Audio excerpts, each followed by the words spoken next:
Dami mga palaka rito siguro sa ano na to. Mga pitak. Ito, may natanaw yung ating kasama, no? Nakahuli isa. Nadali ni Busnoki, isang ibon para sa tagumpay. Ito nga pala yung isang huli kagad na ni Manoy Kulot na dala-dala ng kapatid ko.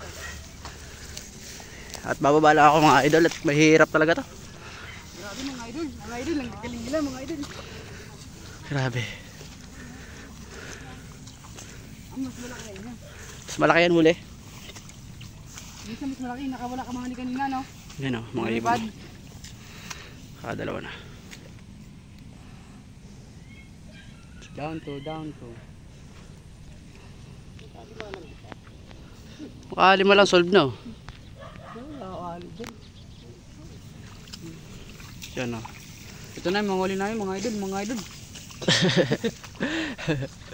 Giting tagumpay na naman mga idol. Yan mag-vlog yun. Yan o. Kung ano makikita mo mga ibon dyan mga idol o.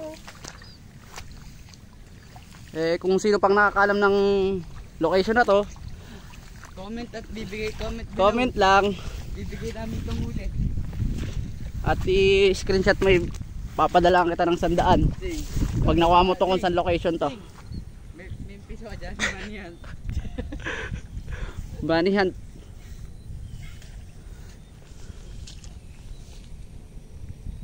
Yun, ng ibon, kaganda. Mga idol. Yan, nakadali na naman yung kapatid ko ng...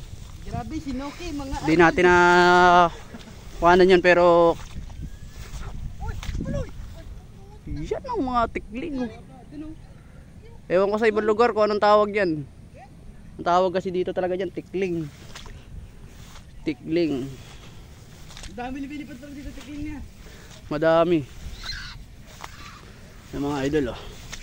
Sa mga idol oh. Tatlo na uling ang mga idol.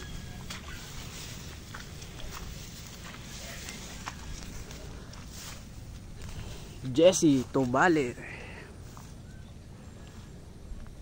Nakakapan talaga sila niya. Yan. Tatlo na.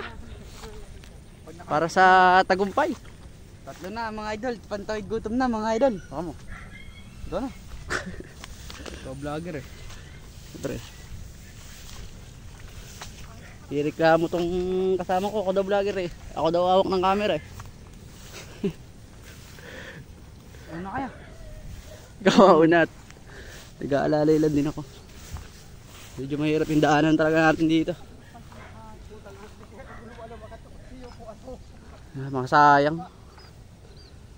Bilis talaga, mga alam ng ibon kung saan tayo pupunta eh. May instinct sila mga idol. Kaya PM sa gusto matutunanin. Parang alam na pupunta tayo dito eh. PM sa gusto matutunanin.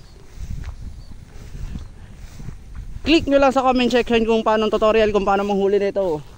Makikita nyo yan. Madali lang yan mga idol.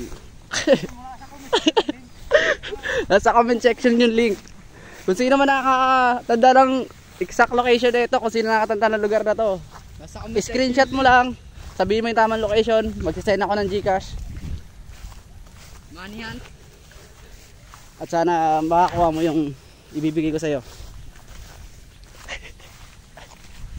Nag-send ako ng layon, nasa gate nyo. Magsisend ako ng layon kasi nasa gate. Dalhin ko itong mga tayo ng baka dun sa bahay. Lagay ko sa halaman. Ang